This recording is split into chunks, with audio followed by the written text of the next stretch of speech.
Denis Villeneuve is known for being somewhat guarded when it comes to sharing details or commenting on the behind-the-scenes progress of his current projects. As such, we've had somewhat little to go on in the way of commentary from the director about Dune Parts 1 and 2 during their actual production. However, in an interview in late 2024 with Deadline, Villeneuve finally elaborated on some of the elements that fans have wondered about. After discussing his experience in seeing Timothée Chalamet embrace the evolution of Paul Atreides, Villeneuve went on to discuss some of the biggest changes that he and his writing partners made to the story, and specifically the character of Chani.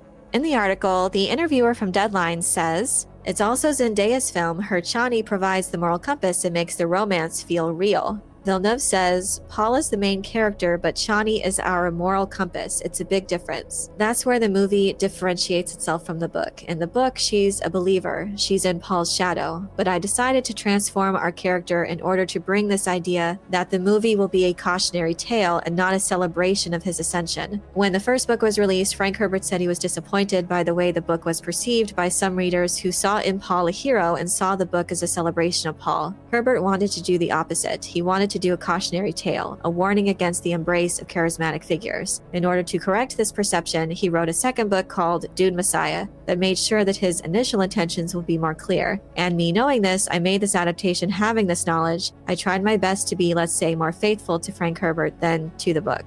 I also made a video about this. I don't know where Denis Villeneuve is getting this idea from. I have looked at a lot of information and citations about Frank Herbert's writing approach to Dune from the very beginning, how he conceived the story, his research. It's in the books themselves. It's in Children of Dune, where he has the one little essay about him writing Dune. And in that, he says that he had already written portions of Dune Messiah and Children of Dune before Dune was published. So he had already conceived of the style of story when it comes to building up the hero and then later talking about the hero's fall and the mistakes and all of the themes surrounding that. So it was always his intention to first craft the hero in that first book with Dune, foreshadowing what was to come with those little breadcrumbs about the future, what it would bring, and then the next stories to showcase those dangers of charismatic leaders and those that blindly follow. I've asked online before too, can anyone tell me where he's getting this information from? Because I haven't found any to say that this was the reason Frank Herbert wrote Dune Messiah. I've never seen any quote or citation or interview of Frank Herbert specifically saying that he only wrote Dune Messiah as a response to a misinterpretation of the first book, Dune. I have never seen that. In fact, what I did see, I think Brian Herbert in the Dune Messiah books, it begins with him talking about his father and as he crafted this story. And he says that Dune Messiah was the book that was most misunderstood. And he goes on to say that he crafted the story of Dune with the intent of showing the hero's fall from grace. He was pointing out that he had already laid the groundwork for his fall in the first book. There are several seeds of that. The part with Liette having the vision of his father, Pardo Kynes, where the planet kills him, that whole section. There are several lines indicating how Paul would be seen in the future. This is an apparent misconception on Denis Villeneuve's part. I have yet to see any basis for this statement. And this is his entire reasoning for changing the character of Chani. I have only ever found information that refutes this, that actually proves this wrong. He's repeated this so many times that in order to correct this misinterpretation, Frank Herbert wrote Dune Messiah. But anything that I could find that was readily available in citations from the books themselves that are included, letters from Brian Herbert, letters from Frank Herbert, video interviews that I've seen online, all of those don't support Denis Villeneuve's remembering of those events. He's misremembering maybe the reception to Dune Messiah, possibly. It's unfortunate because I haven't found anything to back up his view, and it's led to his pretty significant changes. Maybe he heard something somewhere and it's just stuck in his head. Either way, he was really afraid that people were not going to grasp that main theme. And if he didn't know that Dune Messiah was going to happen for sure, then he tried his best to incorporate it in the Dune adaptation. And for me, in a way, this is where the story of Dune gets so interesting, where it becomes a tragedy, is what Paul will betray. He loves the people and their culture, and he will betray what he loves in order to rule, to get power. In fact, the book is inspired by the story of T.E. Lawrence.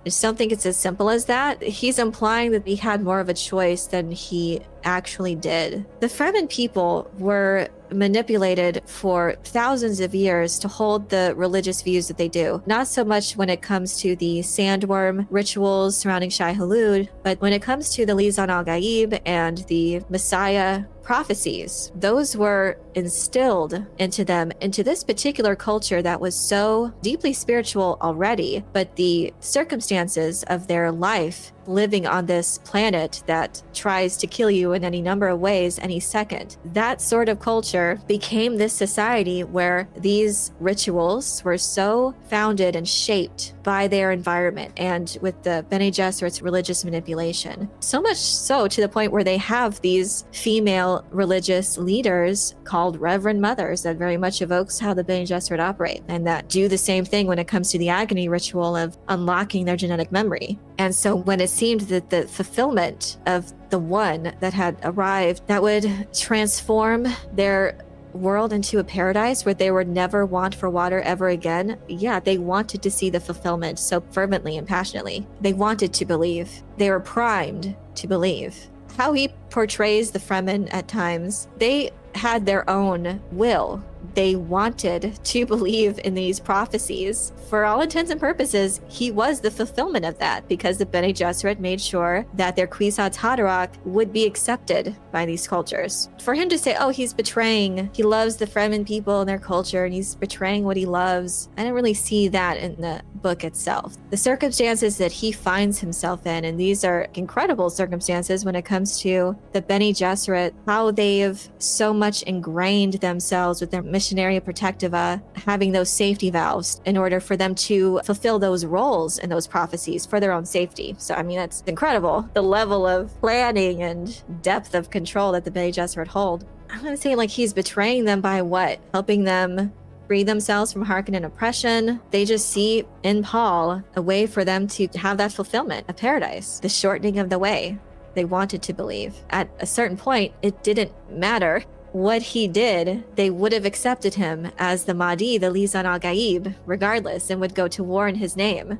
Deadline continues, the character played by Peter O'Toole in the most revered of Sandy epics, David Lean's Lawrence of Arabia. Villeneuve said, in Lawrence of Arabia, he fell in love with the Arabic culture and asked the Arabic people to fight for England. And at the end, he betrayed that culture and that kills him. It breaks his heart. It's that tragedy, that betrayal. I wanted it to be very clear for the audience. In order to do so, I gave Chani much more substance, and I gave her her own political views. The movie is seen through the lens of their relationship, the birth of their love, how their love grows, as Paul discovered the culture, learned about the culture, and then how their love is tested by the politics of the world and where there's a separation between both of them. And in the third part, we suddenly follow from her point of view, which becomes our moral angle, the moral compass as you described it. We just have very different takes on the character of Chani. Personally, Chani has much more substance in the book because I understand her choices very well. In the movie, I don't understand why she even likes Paul.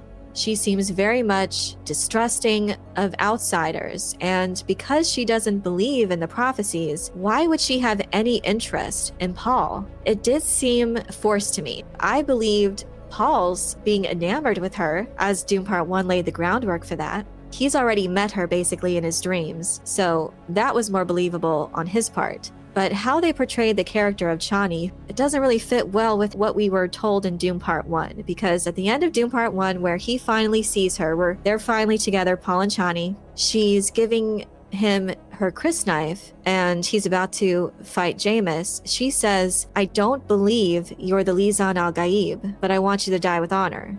And to me, that actually contradicts Dune Part 2, because in Dune Part 2, she doesn't believe in any of these prophecies. Actually, her friend Shishakli did believe in the prophecy, but her interpretation of it was that he had to be Fremen, that their salvation would come from a Fremen, which is interesting because the very meaning of the term Lisan al-Gaib is voice from the outer world. So he would have had to be the son of a Bene Gesserit, an outsider. That didn't seem to really work very well from what we learned about her in Dune Part 1, because it seemed that she believed in the prophecy, she just didn't believe that Paul was the fulfillment of that. But then when she saw Paul defeat Jameis, it seemed to indicate maybe there's something to him, because the mere fact that he would have been able to defeat Jameis, a very strong, fierce Fremen warrior, that definitely would have made them think twice about who this individual was. So when it comes to the character of Chani as written, I wouldn't describe her as in the background just because the story is mainly about Paul. We have actually a lot of characters that make up the story of Dune, and every character, even the supporting characters, have something significant to do when it comes to the outworking of the story. So when it comes to the Baron and Fade and Count Fenring and Lady Fenring, they have a significant role to play in the story. And I wouldn't describe them as in the background just because they're not at the central focus all the time. Same thing with Lady Jessica. I would also describe Lady Jessica as just as much a main character as Paul is because they're featured a lot in the book. But when she's not featured, I don't view her as being in the background because, again, this is an ensemble cast of characters that make up this incredibly grand tale.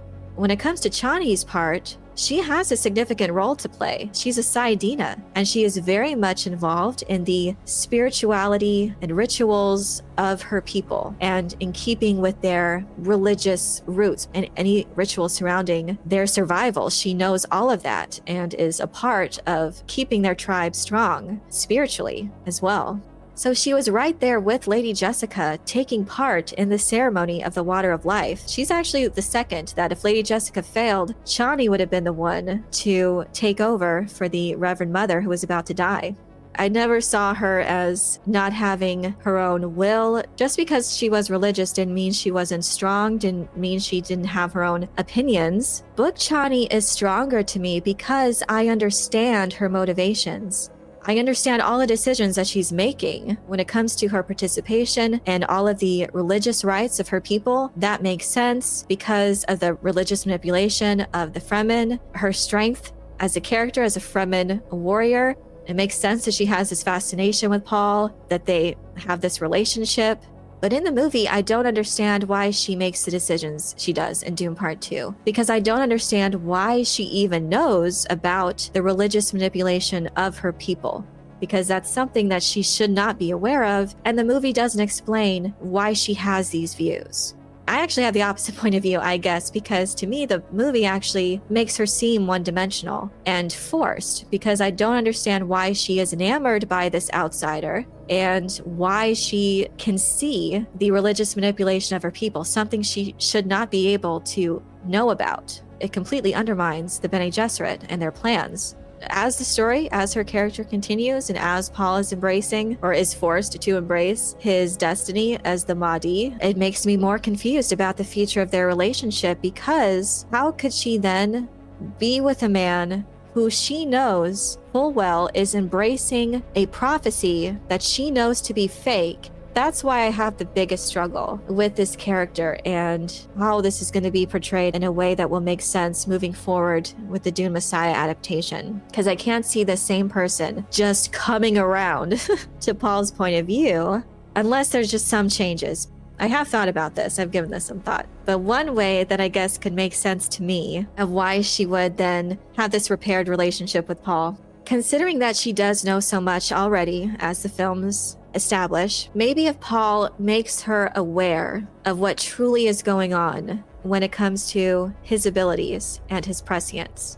I think that could be interesting, some interesting interchanges of dialogue of him telling her the futures that he sees, that there isn't a right and wrong choice. Everything is bad and he's just trying to do his best to have the best outcome, especially for the ones that he loves. So if he's able to convey that, I could see her then accepting that. She must have seen that her people were going to accept him as the Messiah no matter what. This was going to happen no matter what. So if that becomes clear to her, then maybe she would come around in that regard and be that support for him in Dune Messiah.